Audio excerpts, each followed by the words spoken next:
नमस्कार मित्रों, sociology with Dhruv Dikshit channel में आपका स्वागत है। 31 मई 1725 को देश की सुपर पावर, जी हाँ, समृद्धि धर्मपरायणता की शिल्पकार महारानी अहिल्याबाई होलकर का जन्म हुआ था। छोटा सा इनका शासनकाल था। 1767 से 1795 अपनी मृत्यु तक इन्हें शासन किया। 300वीं जयंती देश मना रहा है। ये हमारे लिए दुर्भाग्य है कि हम अपने ही यहाँ की वीरांगनाओं को बहुत देर बाद याद कर रहे हैं। अहिल्याबाई होलकर पे जब आप चर्चा करेंगे या उनका इतिहास देखते हैं तो उनके जैसा प्रशासनिक कौशल, करुणा और लोक कल्याण के प्रति समर्पण भाव वाला दूसरा कोई राजा या रानी दिखता नहीं। अपने शासनकाल में उन्होंने मालवा अंचल, जो मध्य प्रदेश में है मालवा अंचल, इसके बुनियादी ढांचे में सुधार किया, कृषि को बढ़ावा दिया, कला और संस्कृति का समर्थन किया। महाराष्ट्रियन थी तो कला और संस्कृति से बेहद लगाव था और उसका उन्होंने समर्थन कर उसको बढ़ावा दिया। और एक और काम, क्रूर शासक औरंगजेब जिसने चुन चुन के हिंदू मंदिरों को तोड़ा था, उनको नष्ट किया था, उन सभी मंदिरों का संरक्षण और कई नए मंदिरों के निर्माण के लिए आप विशेष रूप से जानी जाती हैं। ऐसी थी अहिल्याबाई, लेकिन उनके बारे में हमने आज तक कोई इतिहास में चर्चा नहीं की, हमारे यहाँ किताबों में उल्लेख नहीं है। अगर आप देखें लिस्ट, ऋषिकेश में श्रीनाथ जी का मंदिर, वृंदावन, पुरी, प्रयाग, श्रीशैलम, नासिक, पंढरपुर के मंदिरों का निर्माण किया, गंगोत्री, हरिद्वार में धर्मशालाएं बनाई, वाराणसी में गंगा किनारे घाट, आज भी आप जाएंगे अहिल्या घाट मिलता है। जो बनारस के 84 घाट है ना गंगा में, उनमें एक घाट अहिल्या घाट भी है। हरिद्वार में भी अहिल्या घाट है। फिर आपके अयोध्या में सरयू किनारे, सरयू नदी जो कि सब आजकल का बहुत महत्व बढ़ गया है, राम मंदिर, रामलला का मंदिर बनने से, वहाँ पे भी घाट है। मध्य प्रदेश में शिप्रा नदी पे घाट है, अहिल्या घाट। नासिक, गोदावरी, मथुरा, यमुना नदी पे 13 घाटों का निर्माण किया। वाराणसी का प्रसिद्ध मणिकर्णिका घाट और दशाश्वमेध घाट, शीतला घाट, इन 3 घाटों का उन्होंने जीर्णोद्धार कराया था। ये बताते हैं कि अहिल्याबाई धार्मिक आध्यात्मिक झुकाव से प्रेरित थी। अब बताइए, इतनी खास काम करने वाली साम्राज्ञी के बारे में देश अनजान है। अभी 300वीं जयंती हुई तो आरएसएस के सभी संगठन, भारतीय जनता पार्टी शौर्य दिवस के रूप में इसको मना रही है। अहिल्याबाई होलकर इसके साथ ही न्यायपूर्ण निष्पक्ष शासन के लिए भी जानी जाती है। उनकी प्रजा उनका बहुत सम्मान करती है। एक मजबूत और सक्षम शासक के रूप में उनकी विरासत भारतीय इतिहास में सम्मानित सम्राटों में से महत्वपूर्ण स्थान पाने वाली है। इनके शासनकाल में अगर हम देखें तो पूरा मालवा अंचल में विनम्रता, धर्मपरायणता और जन कल्याण के प्रति प्रतिबद्धता का शासन दिखाई देता है। एक महान भारतीय नारी थी जिनका जन्म चौड़ी अहमदनगर है महाराष्ट्र में, पुणे के पास चौड़ी अहमदनगर में हुआ था, जो कुलीनता के लिए प्रसिद्ध है। अपने पति और बेटे की मृत्यु के बाद उन्होंने मराठा साम्राज्य पर शासन किया। इनके शासनकाल के दौरान साम्राज्य द्वारा राजस्व में, जो राजस्व है उसमें 150% की वृद्धि हो गई। सोचिए कितनी कुशलता थी कि राजस्व में 150% की वृद्धि हुई। लेकिन इस सबके बावजूद महारानी की एक खास बात ये थी कि वो सामान्य नागरिकों जैसे रहती थी। महल था, ऐशोआराम के सारे साधन थे, लेकिन बांस की बनी चटाई में, प्लास्टिक तो अब आया, बांस हमारे यहाँ चलता है, बांस हमारी संस्कृति का प्रतीक है। बांस की बनी चटाई में जमीन पर सोती थी और महल के पास एक तालाब था। वो तालाब सार्वजनिक था, राजे महाराजे के लिए नहीं था, वो सार्वजनिक तालाब कर दिया था महारानी अहिल्याबाई ने, और उसमें वो नहाती थी और उनके राज्य की अन्य लड़कियां और महिलाएं भी साथ में नहाती थी। शान शौकत, पैसा, ऐशो आराम से दूर तक वास्ता नहीं था। कोई भी आदमी जब चाहे तब रानी साहिबा से मिलने आ सकता था, कोई रोक टोक नहीं थी। आजकल तो राजे महाराजों से क्या आपको मंत्री सांसदों से अपॉइंटमेंट लेना पड़ता है, मोबाइल पे भेजिए, व्हाट्सएप पे बोल देते हैं आप व्हाट्सएप पे भेज दीजिए, मैं देखूंगा। लेकिन नहीं, अहिल्या भाई डायरेक्ट मिलती थी। पैसे का क्या करती थी आप लोग सोच रहे होंगे ना, 150% राजस्व में वृद्धि इसीलिए हुई कि स्व खर्च कम करे और जो पैसा था उससे हिंदू मंदिरों का जीर्णोद्धार कराया, पुनर्निर्माण कराया, जिसे पूर्व मुगलों ने नष्ट कर दिया था। ये उनके धर्म के प्रति प्रेम और भक्ति को दर्शाता है। इंदौर जो था मालवा की राजधानी थी, उसको उन्होंने शिफ्ट करके महेश्वर को राजवंश का घर बनाया। अहिल्याबाई ने अपने पति खांडेराव होलकर और मसूर और उनके ससुर जो हैं मल्हार राव होलकर के निधन के बाद होलकर राजवंश के सभी दायित्वों का बखूबी निर्वहन किया। ब्रिटिश इतिहासकार जॉन ने रानी को दार्शनिक रानी की उपाधि दी है, फिलॉसफर क्वीन की उपाधि दी है। उन्होंने प्रशंसा किया, मालवा की दार्शनिक रानी अहिल्याबाई होलकर स्पष्ट रूप से व्यापक राजनीतिक परिदृश्य की एक गहरी पर्यवेक्षक थी। ये ब्रिटिश इतिहासकार जॉन कह रहे हैं।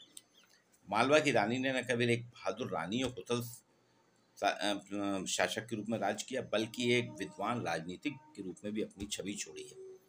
1772 में पेशवा को ने एक पत्र लिखा था, जिसमें उन्होंने सावधानी बरतते हुए कहा कि बाघ जैसे अन्य जानवरों को ताकत और बुद्धि के कौशल से मारा जा सकता है, लेकिन एक भालू को मारना बहुत मुश्किल है।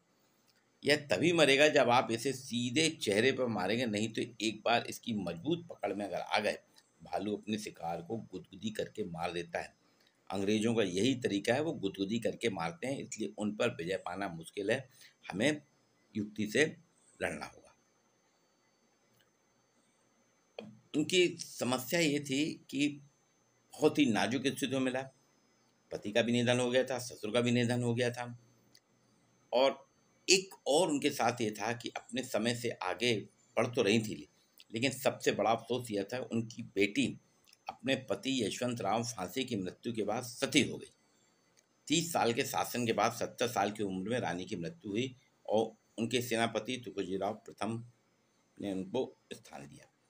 अहिल्याबाई होलकर लोकप्रिय रूप से बहुत लोकप्रिय थी, लोगों की देवी या शाही माँ के रूप में जानी गई। उनकी इतनी लोकप्रियता थी कि उन्हें लोगों की देवी, जनता की देवी, शाही माँ के रूप में जाना जाता, जिसकी तुलना अक्सर प्लेटो के दार्शनिक राजा की कल्पना से, प्लेटो ने जो दार्शनिक राजा की कल्पना की थी ना कि राजा को कैसा होना चाहिए, उसके समकक्ष अहिल्याबाई आती हैं। उन्हें पुण्य श्लोक, पुण्य या महान चरित्र वाला की उपाधि, इसलिए पुण्य श्लोक अहिल्याबाई कहा जाता है, क्योंकि वो प्लेटो का जो दार्शनिक राजा का कल्पना थी उसके अनुरूप थी। इंदौर के होलकर मराठों के सरदारों से संबंधित एक महान शासक और कुशल उद्यमी थी, लेकिन हमारे यहाँ दुर्भाग्य है कि आज़ादी के 43 में आज़ाद भारत के बाद से आज तक इतिहास की पाठ्य पुस्तकों में इनका कोई जिक्र नहीं है। मंदिरों की महान संरक्षक थी। इन्होंने काशी विश्वनाथ ज्योतिर्लिंग मंदिर, गुजरात के सोमनाथ ज्योतिर्लिंग मंदिर का जीर्णोद्धार किया, घनेश्वर महाराष्ट्र के औरंगाबाद में ज्योतिर्लिंग मंदिर, बिहार के गया में विष्णुपाद मंदिर, गया में सब लोग जाते हैं ना अभी पितृपक्ष में, वहाँ विष्णुपाद मंदिर, ओंकारेश्वर ज्योतिर्लिंग मंदिर का जीर्णोद्धार कराया।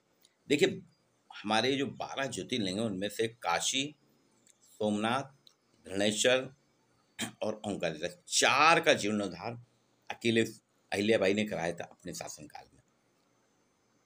इन्होंने बहुत से घाट बनाए, 13 घाटों का निर्माण किया, नासिक में गोदावरी, मथुरा में यमुना आदि नदियों, मध्य प्रदेश में शिप्रा, ये जो आपके कुंभ होते हैं ना, इलाहाबाद होता है, नासिक होता है, हरिद्वार होता है और शिप्रा। अब नासिक, हरिद्वार और उज्जैन, ये 3 घाट तो महारानी के द्वारा बनाए, सरकार बना रही है, लेकिन पहले वो बना चुकी थी। दूसरी चीज, गंगोत्री से एकत्र गंगा जल की आपूर्ति की व्यवस्था की, जो हर मंदिर, इन्होंने एक व्यवस्था की थी कि गंगोत्री से गंगा जल एकत्र करके सभी मंदिरों में पहुंचाया जाए। महिला शिक्षा की वकालत की, एक बहुत बड़ा कदम है कि आज से 300 साल पहले महिला शिक्षा की वकालत आपने की थी, और सती प्रथा को प्रोत्साहित किया, अमानवीय प्रथा के खिलाफ आवाज उठाई, विधवाओं को अपने पति की संपत्ति रखने में मदद की और सुनिश्चित किया कि उन्हें एक बेटा गोद लेने की अनुमति दी जाए। व्यापारी यात्रियों के लिए, जो व्यापारी यात्री आते थे मालवा, उनके लिए कुएं, विश्राम गृह बनाए, सड़क के दोनों ओर पेड़ लगाए। आज हम जो पर्यावरण की बात कर रहे हैं कि हम 1 लाख पौधे लगाएंगे, ये करेंगे, अहिल्याबाई 300 साल पहले कर चुकी हैं। उनका एक कहना था कि सबसे ज़्यादा ज़रूरत घर की गरीब, बेघर और अनाथ लोगों के लिए उनको घर, जो प्रधानमंत्री आज कर रहे हैं वो अहिल्याबाई पहले ही कर चुकी थी। लघु उद्योगों को बढ़ावा दिया। इंदौर जो आज नंबर 1 है ना मध्य प्रदेश में, उसके पीछे सोच किसकी है? अहिल्याबाई की है। उन्होंने बुनाई, कपड़ा उद्योग को बढ़ावा दिया। महेश्वर छोटा सा शहर है, नर्मदा नदी किनारे बसा छोटा सा शहर है। ओंकारेश्वर यहाँ पे ज्योतिर्लिंग है। लेकिन इसके अलावा अगर देश दुनिया में आप बात करेंगे तो महेश्वर की जो साड़ी है, महेश्वरी साड़ी, महिलाओं की पहली पसंद है। इसको बढ़ावा दिया अहिल्याबाई ने। हथकरघा के प्रयास से आज पूरे देश में, देश दुनिया में महेश्वर जाना जाता है। महेश्वरी साड़ी बहुत फेमस है। इंदौर को एक व्यापारिक केंद्र बना दिया और इसीलिए आज इंदौर जो है मिनी मुंबई कहलाता है और मध्य प्रदेश की फाइनेंशियल कैपिटल कहलाता है, जिसकी सोच 300 साल पहले अहिल्याबाई ने करी थी और उसको क्रियान्वित करते करते करते आज इस, हम मध्य प्रदेश के लोग बोलते हैं ना कि मध्य प्रदेश सरकार सिर्फ इंदौर को ध्यान देती है, भोपाल राजधानी को ध्यान देती है, जबलपुर को ध्यान नहीं देती, ग्वालियर को ध्यान नहीं देती। लेकिन नहीं, इसके पीछे मूल कारण यह है कि अहिल्याबाई ने इतना इंफ्रास्ट्रक्चर ऐसा बना दिया था इंदौर का कि लोगों की मजबूरी है इंदौर को आगे बढ़ाना, क्योंकि एक बढ़ते हुए शहर को रोकना हर किसी के लिए मुश्किल बात है। इंदौर में होलकर महल है। महेश्वरम अहिल्याबाई का महल एक शाही व्यक्ति के लिए छोटा और मामूली है, पारंपरिक घर की तरह। देखिए, इंदौर में होलकर घराना इनका था, जिसकी महारानी बनी। होलकर बाड़ा कहलाता है, होलकर घराना कहलाता है, बहुत बड़ा महल है। लेकिन जब इन्होंने राजधानी शिफ्ट करी, ओंकारेश्वर करी, तो ओंकारेश्वर में जो महल बना एक बिल्कुल खपरेल का नुमा मकान है, छोटा सा पारंपरिक मकान है। इनके शासन का मॉडल सॉफ्ट पावर है, जो भारत भर में सांस्कृतिक प्रतीकों का सम्मान, प्रशासनिक सैन्य कौशल को बढ़ावा देता है, इसलिए अद्वितीय हैं। आप इनके योगदान को नकार नहीं सकते। बॉम्बे के गवर्नर, तात्कालीन उस समय के गवर्नर बॉम्बे के जो थे, जॉन मेलकम ने अपनी एक पुस्तक ए मेमोयर ऑफ सेंट्रल इंडिया में अहिल्याबाई को महत्वपूर्ण योगदान देते हुए बताया कि इनका बहुत समाज के लिए बहुत महत्वपूर्ण योगदान है। उनके शासनकाल का युग इतिहास का गौरवपूर्ण अध्याय है, जिसे आप नकार नहीं सकते, नज़रअंदाज नहीं कर सकते। अहिल्याबाई बुद्धिमत्ता, साहस और न्याय की प्रतीक थी। बुद्धिमत्ता, साहस और न्याय की प्रतीक थी, जिसके कारण वे अपने समकालीन भारत की तत्कालीन भू राजनीतिक परिस्थितियों में प्रासंगिक हैं। एक छोटे से समृद्ध शहर को, इंदौर जो एक छोटा सा था, आज एक समृद्ध महानगर के रूप में विकसित कर दिया। महेश्वर को राजधानी बनाया। देवी के कार्यकाल में महेश्वर न केवल व्यावसायिक गतिविधियों का केंद्र बना, बल्कि कला और संगीत को प्रोत्साहन देने, कलाकारों को आश्रय देने वाला स्थान बन गया। दही इनका शासन जो था परोपकारी था। मालवा को न्याय प्रक्रिया को निष्पक्ष और पूर्वाग्रह से मुक्त रखने, अहिल्याबाई सभी आरोपों, शिकायतों, उनसे जुड़े तत्वों के साथ अदालतों, मंत्रियों के समक्ष समाधान की अपेक्षा रखती थी। मुखपुर तंत्र से जो भी सूचना इनको मिलती थी, वे स्वयं प्रजा की सुनवाई के लिए उपलब्ध रहती थी। इनकी बहुत सी घटनाएं हैं। इन्होंने धार्मिक संरक्षण की बात करी है। अगर आप देखें, इनका कला प्रेम था। वस्त्र कला इनके लिए बहुत महत्वपूर्ण थी। भारत के प्रत्येक प्रांत में एक अनूठी शिल्प परंपरा है, स्थानीय रूप से उपलब्ध सामग्री से उपयोग करते हैं। भारत में जो भी था, लघु उद्योगों की बहुत हिमायती थी, जिसको बाद में गांधी जी ने भी स्वीकार किया। महेश्वरी साड़ी का इतिहास जो मैं बात की है आपको, 250 साल पुराना है। होलकर वंश की महान शासक देवी अहिल्याबाई होलकर ने महेश्वर में सन 1767 में एक कुटीर उद्योग के रूप में महेश्वरी साड़ी स्थापित कराई थी, जिसमें गुजरात और भारत के अन्य शहरों से बुनकर परिवारों को यहाँ लाकर बसाया गया। उन्हें घर दिया गया, व्यापार के लिए सामग्री दी गई, सुविधाएं प्रदान की गई। केवल यहाँ सूती साड़ी बनती थी, लेकिन अब आता है उच्च गुणवत्ता की रेशम और सोने चांदी के धागों से बनी साड़ियाँ भी बन रही हैं। अब आप देखिए, 300 साल के 30 साल के शासन में 300 साल बाद भी अहिल्याबाई जानी जाती है। एक समकालीन अमेरिकी इतिहासकार स्टीवर्ट गॉर्डन कहते हैं, एक शासक के रूप में उनकी क्षमता का निश्चित प्रमाण यह था कि मालवा में उनके क्षेत्र नहीं थे।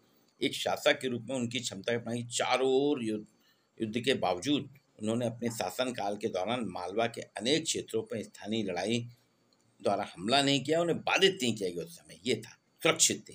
गार्डन के अनुसार अहिल्याबाई का शासनकाल 18वीं शताब्दी के सबसे स्थिर शासनकाल में से एक है। 18वीं शताब्दी के सबसे स्थिर, जबकि भारत के सभी शासन अस्थिर थे, लेकिन अहिल्याबाई का शासन काल जो है स्थिर शासन है। मैल्कम कहते हैं उन्होंने पूरे शासन काल में लगभग उस आदमी के लिए मंत्रियों प्रशासकों का एक ही समूह रखा। आम आदमी के लिए मंत्री प्रशासकों के एक ही समूह रहा कि उनके जन कल्याण हो।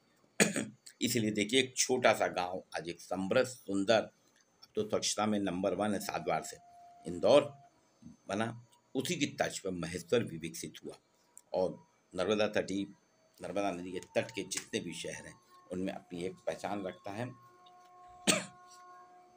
शिल्प कला को उन्हें बहुत महत्व दिया। महेश्वर की दीवारों पे कई डिज़ाइन बनी हैं जो कि बुनकर लोग साड़ियों पे उतारते हैं, और यहाँ पे हथकरघा का काम होता है। 250 साल पुराना है। होलकर की महान 1767 में कुटीर उद्योग चला करा। अब आप देखेंगे धीरे धीरे महेश्वरी साड़ी देश भर में प्रसिद्ध हो रही। मैंने कहा ना, अहिल्याबाई शासन के साथ साथ व्यापार के लिए भी करती थी। उन्हें शिल्प और नक्काशी के माध्यम से इसको आगे बढ़ाया। सेलिब्रिटी जैसे लोग, आमिर खान ने साड़ी बुनकर हुकुम सिंह से साड़ी खरीदकर इस वस्त्रकला को प्रोत्साहित किया, और स्मृति के रूप में, पारंपरिक रूप में नई पीढ़ी को आकर्षित करने के लिए हाई प्रोफाइल लोग आजकल यहाँ पे ऊंची कीमत की साड़ियाँ खरीद रहे हैं। अहिल्याबाई जो थी एक कुशल प्रशासक थी। 300 वर्ष पहले उन्होंने मराठा साम्राज्य के मालवा राज पर 28 वर्षों तक कुशल शासन किया। उनका शासनकाल आज भी इतिहास में परोपकारी, प्रभावी रोल मॉडल के रूप में जाना जाता है। और 18वीं शताब्दी में मराठा साम्राज्य पेशवा नेतृत्व में तंजावुर से पेशावर तक फैला हुआ था, जिसके उत्तरी भाग में इंदौर में होलकर के मजबूत नेतृत्व में साम्राज्य बहुत फल फूल रहा था, जिसे अहिल्याबाई ने आगे बढ़ाया। तो वास्तव में अहिल्याबाई एक कुशल प्रशासक थीं, एक कुशल शासक थीं, राजनीतिक थीं, समाज सुधारक थीं, और इसके साथ ही साथ जो है नैतिकता, धार्मिकता को बहुत ज़्यादा महत्व दिया, व्यापार को बढ़ावा दिया, और उनके द्वारा जो धार्मिक स्थल, धर्मशालाएं, जल स्रोत, विद्यालय का निर्माण किया गया, वो बताता है कि एक सच्ची समाज सेविका थी, एक सच्ची समाज सुधारक थी, एक सच्ची सामाजिक महिला थी। और इन्होंने जाति, धर्म, संप्रदाय, लिंग के भेदभाव को बुलाकर सबकी शिक्षा, सबको शिक्षा के सिद्धांत पर कार्य किया। 300 साल पहले सबकी शिक्षा, सबको शिक्षा के सिद्धांत को शुरुआत की थी रानी देवी अहिल्याबाई ने, और तत्कालीन शिक्षकों में को उन्होंने समाज में विशेष सम्मान दिया। अपने शासनकाल में जो शिक्षक थे उनको विशेष सम्मान और उच्च स्थान दिलाया उन्होंने। वे सदैव नारी शक्ति का सम्मान दिलाने के पक्षधर थी, नारी शक्ति के लिए बहुत काम किया। लक्ष्मी सरस्वती की साधक रही हैं, और स्त्रियों में सामर्थ्य, युद्ध कौशल, विद्यार्जन, जीविकोपार्जन की क्षमताओं के विकास का मूल उद्देश्य विकसित। इसलिए महेश्वरी साड़ी देखिए, महेश्वरी साड़ी खाली महिलाओं की सौंदर्यता के लिए नहीं, वो उनकी लगन, उनके कार्य, उनकी सक्षमता, उनके विद्यार्जन का प्रतीक है। इसलिए कुशल राजनीतिक प्रशासक, सजग समाज सुधारक, विदुषी, शिक्षाविद, संवेदनशील, संस्कृति उद्धारक, दूरदर्शी अर्थशास्त्री देवी अहिल्याबाई होलकर को शत नमन। उनकी 300वीं जयंती है, जिसे हम हरिमंदर शास्त्र के पढ़ाएं, और शासन से आग्रह है कि उसको स्कूली शिक्षा से लेके महाविद्यालयीन शिक्षा तक में इसको पाठ्यक्रम में सम्मिलित किया जाए। हालांकि मध्य प्रदेश शासन में BA चौथी वर्ष में फाउंडेशन कोर्स का एक पेपर है महिला सशक्तिकरण, उसमें अहिल्याबाई को भी एक स्थान मिला है, पाठ दिया गया है। लेकिन इस पे शोध करने की आवश्यकताएं हैं। इंदौर का विश्वविद्यालय अहिल्याबाई होलकर विश्वविद्यालय के नाम से जाना जाता है। अहिल्याबाई ने जो कुटीर उद्योगों पे काम किया है, महेश्वरी साड़ी जो है, महेश्वरी साड़ी के हर जगह केंद्र, जैसे जबलपुर में केंद्र बनाया जाए, भोपाल में केंद्र बनाया जाए, इंदौर में तो है, ग्वालियर में बनाया जाए, यहाँ बनाया जाए, और यहाँ के बुनकरों को यहाँ स्थापना दी जाए, तो महेश्वरी साड़ी, सिल्क की साड़ी, जो साउथ की सिल्क की साड़ियाँ, उसका नंबर ले सकती है। शत शत नमन। वीडियो को लाइक और शेयर कीजिए।